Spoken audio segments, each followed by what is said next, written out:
नमस्कार लिसनर्स, मैं डॉक्टर गोपेश मंगल, राष्ट्रीय आयुर्वेद संस्थान जयपुर पंचकर्म विभाग से हूँ। आज जिस कर्म पे हम चर्चा करेंगे वो है विरेचन कर्म।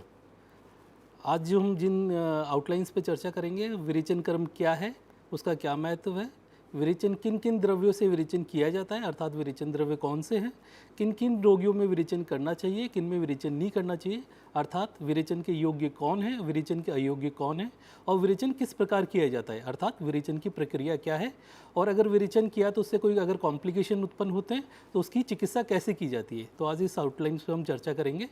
तो सबसे पहले जानते हैं कि विरेचन की परिभाषा क्या है। तो विरेचन एक ऐसी प्रक्रिया है जिसके माध्यम से दोषों, जो प्रकोपित दोष है, उनको अधो मार्ग से शरीर के मतलब गुदा मार्ग से शरीर से बाहर निकाला जाता है, और ये प्रमुख रूप से पित्त प्रधान विकारों में किया जाने वाला उपचार है। अगर इसका महत्व देखें तो विरेचन जो कर्म है ये आमाशयगत प्रकोपित पित्त को शरीर से बाहर निकालता है, जिससे अन्य जितने पित्त के उपभेद है उनका भी शमन हो जाता है। आयुर्वेद में पित्त के 5 प्रकार के पित्त बताए गए हैं। तो इसको हम ऐसे समझ सकते हैं कि जैसे अगर कोई वाटर टैंक हमारे घर पे छत पे अगर कोई पानी की टंकी है, अगर उसका पानी ख़राब हो चुका है तो हमारे घर के सभी नलों में दूषित पानी आएगा। तो अगर हम पानी जो हमारी छत पे टंकी है उसका पानी अगर हम साफ़ कर दें तो पूरे घर का पानी साफ़ हो जाएगा। इसी प्रकार अगर हम आमाशयगत प्रकोपित पित्त को अगर इसका निस्सरण कर देते हैं तो जो जितने भी उस पे निर्भर पित्त हैं उन सभी का शमन हो जाता है। इसके अलावा पित्त और रक्त दोनों आश्रय आश्रय भाव से रहते हैं। आश्रय आश्रय भाव का मतलब होता है एक दूसरे पे निर्भर। तो ये भी विरेचन की एक बहुत बड़ी महत्वपूर्ण है, क्योंकि जब हम पित्त का शोधन करते हैं तो साथ साथ रक्त का भी शोधन हो जाता है। इसलिए विरेचन ना केवल पित्त की दृष्टि में किया जाता है बल्कि जितने भी रक्त संबंधित विकार है उसमें भी एक प्रभावशाली उपचार है। आइए देखते हैं ये किन किन में इसका लाभ होता है। ना केवल शारीरिक रूप से मतलब अर्थात ये पाचन शक्ति को बढ़ाता है या शारीरिक बल में स्थिरता लाता है, बल्कि ये ज्ञानेंद्रिय जितने भी हमारे सेंस ऑर्गन हैं उनको भी बल प्रदान करता है। इसके अलावा एक प्रकार का पित्त होता है जिसे हम बोलते हैं साधक पित्त, जो हमारी बुद्धि इंटेलेक्चुअल्स पे निर्भर करता है। तो ये विरेचन कराने से हमारी बुद्धि भी प्रखर होती है और स्पष्ट होती है। तो कॉग्निटिव सेंसेस भी हमारे काफ़ी अच्छे विरेचन के माध्यम से होते हैं। आइए जानते हैं हम किन किन द्रव्यों से विरेचन कर सकते हैं। प्रमुख रूप से आयुर्वेद में 9 विरेचन द्रव्य बताए गए हैं, जिनको हम रोग और रोगी की अवस्था अनुसार किसी भी कॉम्बिनेशन में हम इनको काम में ले सकते हैं। जिसमें जो सबसे प्रमुख है वो होती है त्रिवत। ये 2 प्रकार की होती है, एक ब्लैक कलर की जिसे हम श्यामा त्रिवत बोलते हैं, एक ये लाल प्रकार की अरुण प्रकार की हल्की सी रेडिश होती है, इसे बोलते हैं हम अरुण त्रिवत। जो तीसरा द्रव्य है वो है चतुरंगल, जिसे केशिया फिस्टुला, जिसे आप सामान्य भाषा में अमलतास के नाम से जानते हैं। और आपने इसकी पीले कलर के फूल और इसकी फलियां, बहुत लंबी लंबी फलियां देखी होंगी। ये भी एक बहुत मृदु विरेचक है। इसके अलावा जो हम प्रयोग में लेते हैं वो तिलवक, सिम्पेलोकॉस रेसिमोसस। इसके अलावा शुदा स्नूही, इसके आपने देखा होगा थुअर भी बोलते हैं। इसका जो लेटेक्स जो दूध निकलता है वो बहुत ही तीक्ष्ण विरेचक होता है। इसकी कुछ बूंदें देने से बहुत ड्रास्टिक परगेशन होता है। इसके अलावा सप्तला, शंखनी, क्राइटेरिया टर्नेटा, दंती और द्रवंती, ब्लेरोस्पर्म मोमेंटम, और द्रवंती क्रोटम टिग्लियम, जो जमाल गोटा है, इसको भी हम विरेचन के रूप में प्रयोग करते हैं। आइए जानते हैं हम किन किन रोगों में इसको दिया जा सकता है। तो जितने भी प्रकार के जीर्ण ज्वर है या बहुत पुराना जो बुखार हो चुका है उसमें विरेचन दिया जा सकता है। इसके अलावा लगभग सभी प्रकार के त्वक विकारों में विरेचन दिया जा सकता है। और इसी प्रकार आयुर्वेद में 20 प्रकार के मूत्र विकार बताए गए, उन सभी मूत्र विकारों में भी विरेचन दिया जा सकता है। इसके अलावा जो हमारा जो नाक से, कान से, मुंह से जो खून निकलता है, ऊर्ध्व रक्तपित्त की जो स्थिति है उसमें भी विरेचन इंडिकेटेड है। इसके अलावा जो साइनस होते हैं, नाड़ी व्रण फिस्टुला है, उसमें भी विरेचन दिया जाता है। अर्श, बवासीर, इस स्थिति में भी विरेचन इंडिकेटेड है। प्रग्न है, स्प्लीन के जो भी डिसऑर्डर्स हैं उसमें, उदर में जो गुल्म जैसी स्थिति उत्पन्न होती है या ट्यूमर वाली जितने भी डिसऑर्डर्स है उसमें भी विरेचन दिया जाता है। गलगंड यानी गॉइटर, या शरीर में कहीं भी किसी भी प्रकार की गांठ हो उसके अंतर भी, या आंत की क्रिया बहुत अल्प हो गई हो यानी अल्सर जैसी स्थिति उत्पन्न होने पे भी विरेचन दिया जाता है। या मूत्र का रुक जाना एकदम, अगर उसको डिस्टेंशन ऑफ यूरिन हो रहा है उस स्थिति में भी, या पेट में बहुत ज़्यादा कीड़े हैं, अगर कोष्ठ में बहुत ज़्यादा कृमि कोष्ठ है तो उसमें भी विरेचन दिया जाता है। एक विशेष प्रकार का त्वक रोग है जिसे विसर्प या इरिसिपेलस बोलते हैं, उसमें विरेचन देते हैं। या खून की बहुत ज़्यादा कमी हो, पांडु रोग हो, उसमें दिया जाता है। या शरीर के पार्श्व में अगर किसी प्रकार का शूल है, दर्द है, तो भी दिया जाता है, या बहुत ज़्यादा जिनको डकारें आती है, उदावरत वाली स्थिति होने में दिया जाता है। और अगर नेत्र में बहुत ज़्यादा जलन है या दाह है उसके अंतर्गत, या मुंह में भी जिनको बहुत ज़्यादा जलन महसूस होती है, इस प्रकार आस्य दाह की स्थिति में भी विरेचन दिया जाता है। आपने कई बार देखा होगा त्वचा पे बहुत छोटे छोटे स्पॉट्स होते हैं, उसको व्यंग बोलते हैं उस स्थिति में। और जो झाइयाँ पड़ जाती है, जो टैनिंग जिस टाइप की आती है, मेलास्मा, उस स्थिति में विरेचन बहुत सहायक है। या जिनको खाना खाने की बिल्कुल भी इच्छा नहीं होती, अरुचि डेवलप होती है, उसके अंतर्गत भी, या नाक से, मुंह से या हमारी आंखों से किसी प्रकार का बहुत अत्यधिक स्राव निकलता है, तो उस स्थिति में विरेचन सहायक है। कुछ जॉइंटिस से रिलेटेड अगर ऑब्स्ट्रक्टिव जॉइंटिस है, मतलब अवरोधजन्य कामला है जिसे हम आयुर्वेद में हलीमक बोलते हैं, उस स्थिति में, या दमा या श्वास के जितने भी रोगी हैं और या खांसी बहुत पुरानी हो चुकी है, उस स्थिति में भी विरेचन सहायक है। या पीलिया की कुछ स्टेजेस में हम विरेचन कराते हैं। और कुछ ग्रंथि रोग है जिसे स्क्रोफुला अपची बोलते हैं, जो गर्दन के साइड्स में होती है, उसके अंदर भी विरेचन बहुत सहायक है। न केवल विरेचन शारीरिक व्याधियों में किया जाता है, बल्कि मानसिक व्याधियों में भी ये बहुत कारगर है। जैसे मिर्गी वाले, जिनको मिर्गी है, अपस्मार आयुर्वेद में बोलते हैं, उसमें, या साइकोसिस, जो उन्माद, मानसिक विभिन्न प्रकार के मानसिक विकार हैं, उनमें भी ये दिया जाता है। इसके अलावा गायनिक डिसऑर्डर्स, जो स्त्री जनन में मार्ग में जिनकी भी योनि दोष में विकृति है उसमें, या पुरुषों में शुक्र दोष में जो विकृति है, शुक्र से संबंधित किसी कोई भी दोष है, तो उसमें भी विरेचन कारगर है। इसके अलावा कुछ आइज़ डिसऑर्डर्स में भी इसका काफ़ी अच्छा रोल है।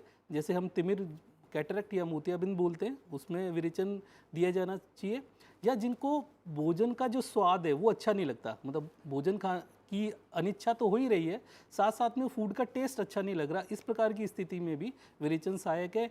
या जिनको भोजन तो कर रहे हैं परंतु उसका प्रॉपर डाइजेशन या पाक नहीं हो रहा है, उस स्थिति में भी, या जिन्हें बार बार उल्टी होती रहती है, उस स्थिति में भी विरेचन कराना चाहिए।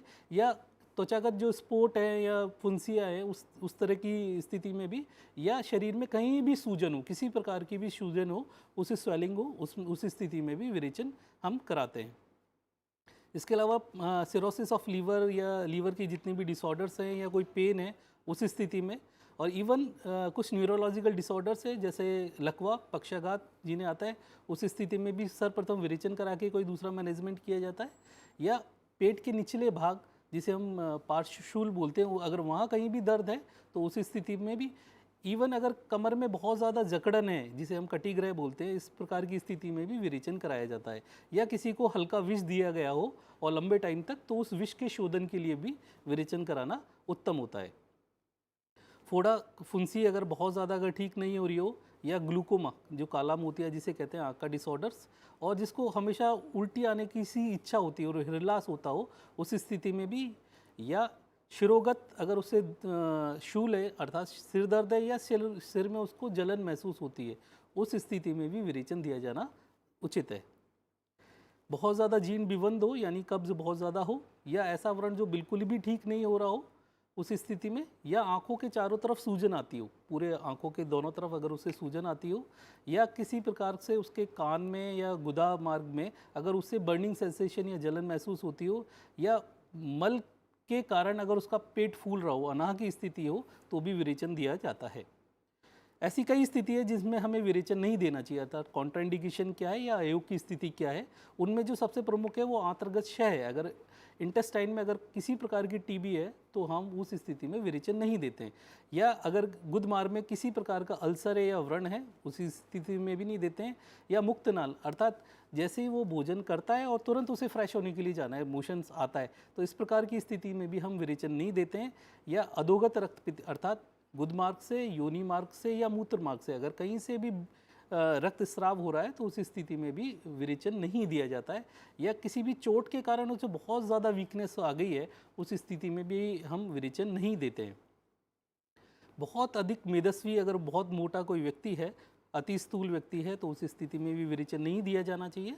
इसके अलावा जिसने अत्यधिक मदिरापान, अल्कोहल लिया हुआ है, मदात्य की कोई स्थिति हो, उस स्थिति में भी नहीं लेना चाहिए। या उसे बिल्कुल भी भोजन नहीं पच रहा हो, उस स्थिति में भी।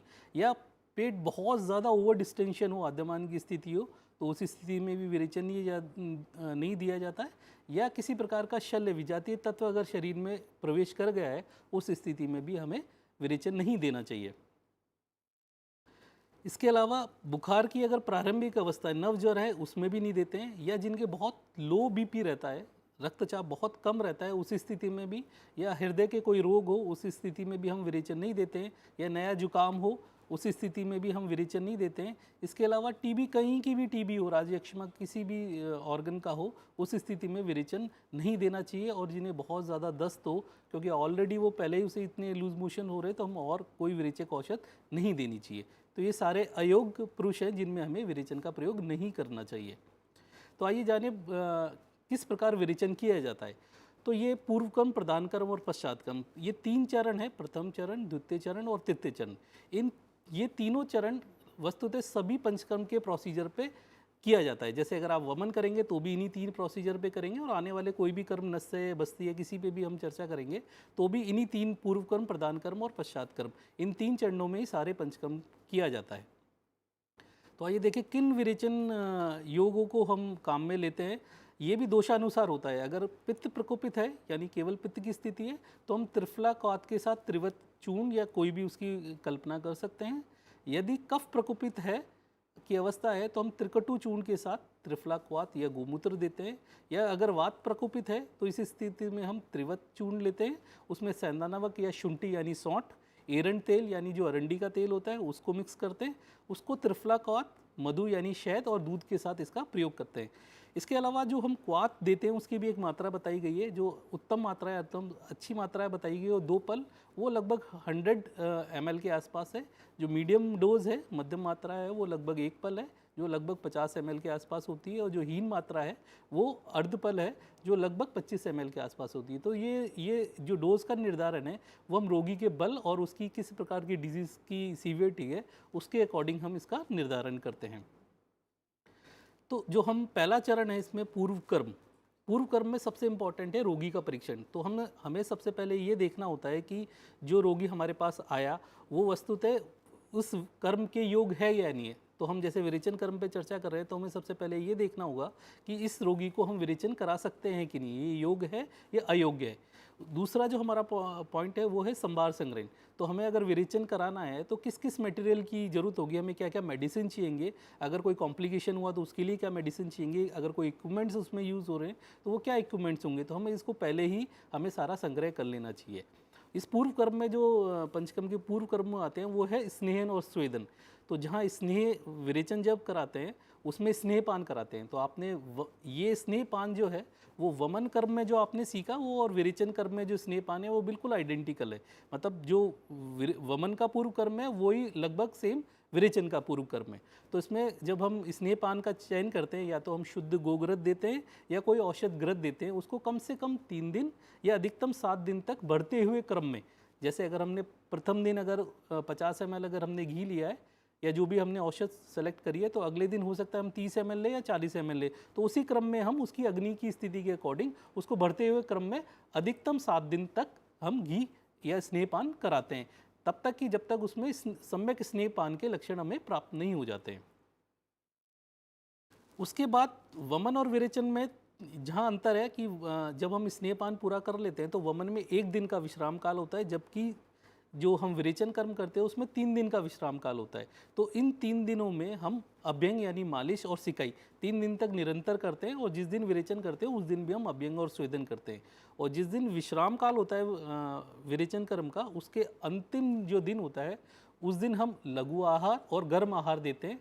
और इसके अलावा हम कुछ खट्टे फलों का रस भी दे सकते हैं, जैसे मादी फल को गर्म पानी के साथ हम दे सकते हैं। जो सामान्य योग हम काम में लेते हैं वो त्रिवत ले है, वो लगभग 20 ग्राम या इससे भी अधिक रोगी के अनुसार दिया जा सकता है। यहाँ जो सबसे इम्पॉर्टेंट है वो है कि किस काल में देना चाहिए, क्योंकि सुबह आयुर्वेद के मतानुसार सुबह 6 बजे से 10 बजे तक का जो काल है वो कफ का काल कहा जाता है। तो ये काल व्यतीत हो जाने के बाद अर्थात 10 बजे के बाद ही जो पित्त का काल स्टार्ट होता है उस काल में ही हम विरेचन औषध देते हैं। और जब हम विरेचन औषध हमने 10 बजे तक दे दी तो लगभग सामान्य रूप से 3 घंटे के बाद विरेचन के वेग आना स्टार्ट होते हैं, अर्थात लूज मोशन आना स्टार्ट होते हैं। लगभग इसका ऑप्टिमम टाइम 3 आवर्स है। अगर इन केस विरेचन आना स्टार्ट नहीं होते हैं या उसके सम्यक रूप से नहीं आते हैं या रोगी को प्यास लगती है, तो उस स्थिति में हम थोड़ा थोड़ा गर्म पानी रोगी को दे सकते हैं अल्प मात्रा में। जो हमारा अंतिम चरण है, उस जब हम विरेचन पूर्ण करके विरेचन हो चुका है, उसके बाद हम उसे थोड़ी देर आराम करने की सलाह देते हैं। और उसके विरेचन क्रम के पश्चात जो पश्चात क्रम में सबसे महत्वपूर्ण है वो है संसर्जन क्रम।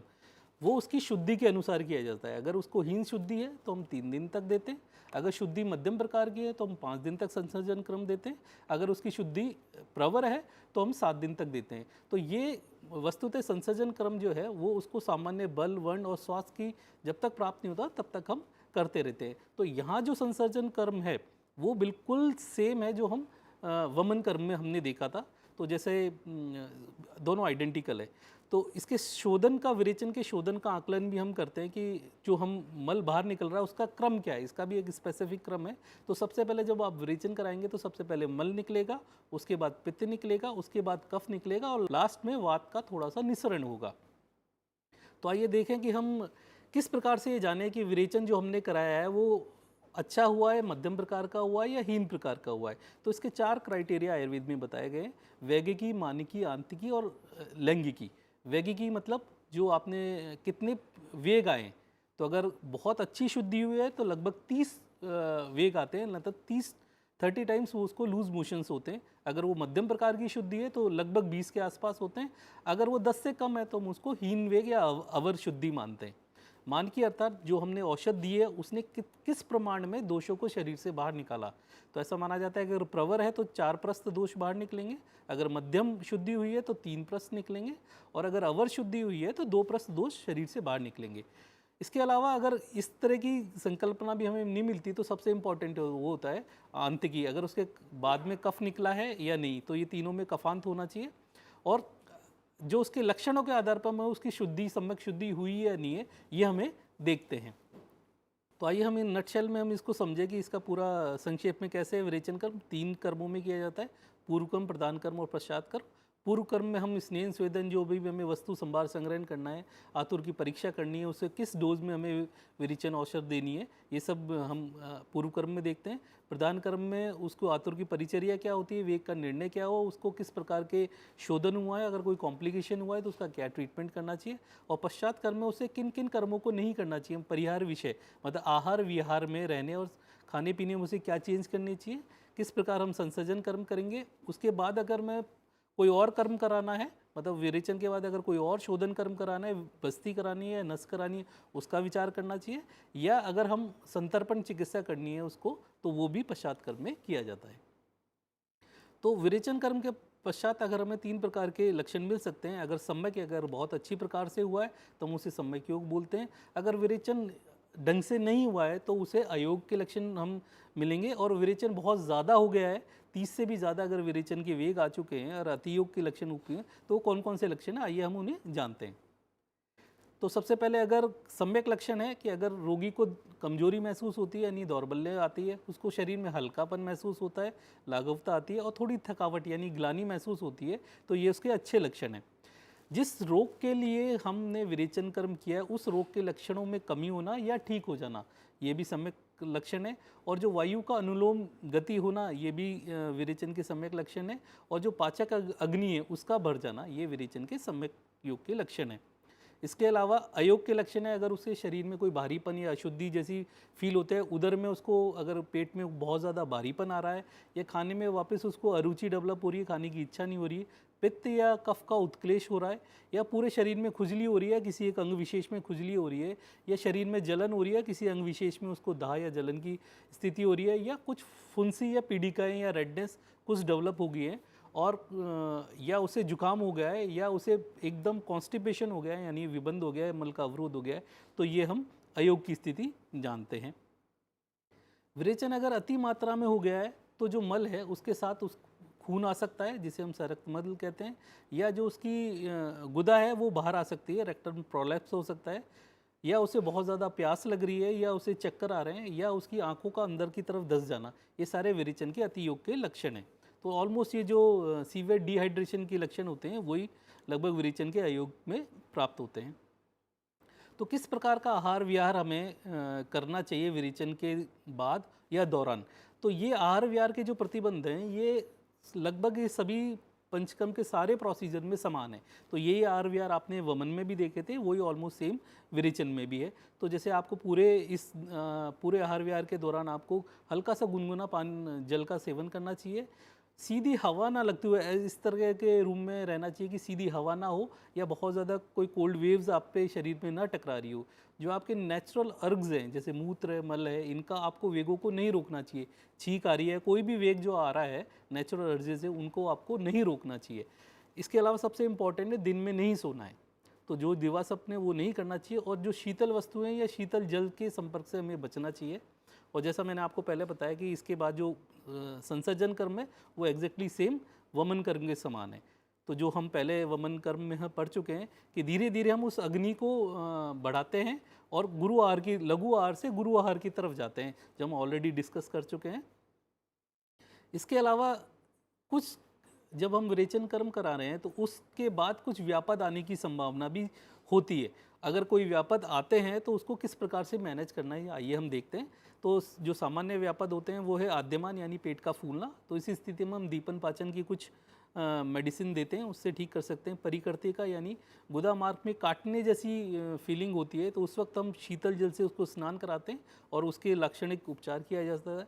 अगर हृदय पर उसको जकड़न या भारीपन लग रहा है तो जिस दोष से हो रही है उस दोष के अनुसार उसकी चिकित्सा करते हैं। या पूरे शरीर में भी अगर उसको भारीपन लग रहा है या जकड़न महसूस हो रही है तो उस स्थिति में वातर चिकित्सा जैसे स्नेन और स्वेदन आदि कर्म किए जाते हैं। इसके बाद जो सबसे महत्वपूर्ण जो कॉम्प्लिकेशन आने की संभावना रहती है वो है जीवादान। इसको मैनेज करना बहुत ज़रूरी है, यानी गुदा मार्ग से खून की स्थिति होना, खून निकलना। तो इसमें पित्त शमन की चिकित्सा की जाती है और जो वट गूलर आदि वृक्ष हैं इनका क्वाथ या इक्षुरस यानी गन्ने का रस और जो बकरे का रक्त है इससे निर्मित बस्ती का प्रयोग हम जीवादान की स्थिति में करते हैं। यदि गुदा बाहर आ गई है, यदि गुदभ्रंश हो चुका है तो गुदा को अपने स्व स्थान पर स्थापित करके और अभ्यंग स्वेदन यानी मालिश और सिकाई की जाती है। और सामान्यतः जो कॉम्प्लिकेशन डेवलप हो सकता है वो इलेक्ट्रोलाइट डिसबैलेंस होता है, इलेक्ट्रोलाइट्स का असंतुलन होता है। उस स्थिति में हम फ्लूइड डाइट ज़्यादा देते हैं और जो डिहाइड्रेशन के उपचार हैं वो सारे करते हैं। इसके अलावा कई बार आपने देखा हो कि जब हम वमन का योग देते हैं उस स्थिति में पेशेंट को विरेचन होने जैसा लगता है तो उस स्थिति में हम उसके सर पे ठंडा पानी छिड़कना चाहिए। इसी प्रकार जब आपने विरेचन औषध दिए तो उसको हृदयास या वमन होने की संभावना लग रही है तो उस वक्त आपको उष्ण जल उसके पैरों पे छिड़कना चाहिए जिससे वो वेग ना हो। तो आइए देखें कि इससे हमें क्या लाभ प्राप्त हुआ। विरेचन से शरीर पूरा स्वास्थ्यवर्धन होता है, उसकी पाचन क्रिया पूरी सम्यक रूप से होती है, जो उसका नेचुरल वर्ण है, जो प्राकृतिक वर्ण है वो उसको वापस प्राप्त होता है। हार्ट की जितनी भी फंक्शनिंग है वो एकदम सही होती है, उसकी जो भूख और प्यास है वो एकदम सम्यक रूप से होती है, समय पर उसे मल त्याग की इच्छा होती है और शरीर में एक लघुता आती है। आइए देखें कि किस प्रकार विरेचन काम करता है। अगर हम दोनों कर्मों में देखें तो वमन की अपेक्षा जो विरेचन कर्म है वो थोड़ा सा कम श्रम के साथ ही हम विरेचन कर्म किया जा सकता है। इसके अलावा विरेचन द्रव और वमन द्रव की कुछ समानताएं, जैसे दोनों के जो द्रवों के गुण हैं जैसे उष्ण, तीक्ष्ण, सूक्ष्म, विवाही और विकासी, ये दोनों में समान होते हैं। तो इन गुणों के कारण जो दोष है वो शरीर से कोष्ठ में लाया जाता है, जो प्रकोपित दोष है यानी पित्त दोष को उसको कोष्ठ में लाया जाता है और जो फिर शरीर के निकटतम मार्ग से बाहर निकाला जाता है। तो जब जो विरेचन है उन द्रव्यों की खासियत होती है कि ये पृथ्वी और जल महाभूत होती हैं, अर्थात इनकी अधोगति होती है, इसलिए ये गुद मार्ग से दोषों को शरीर से बाहर निकालते हैं। धन्यवाद।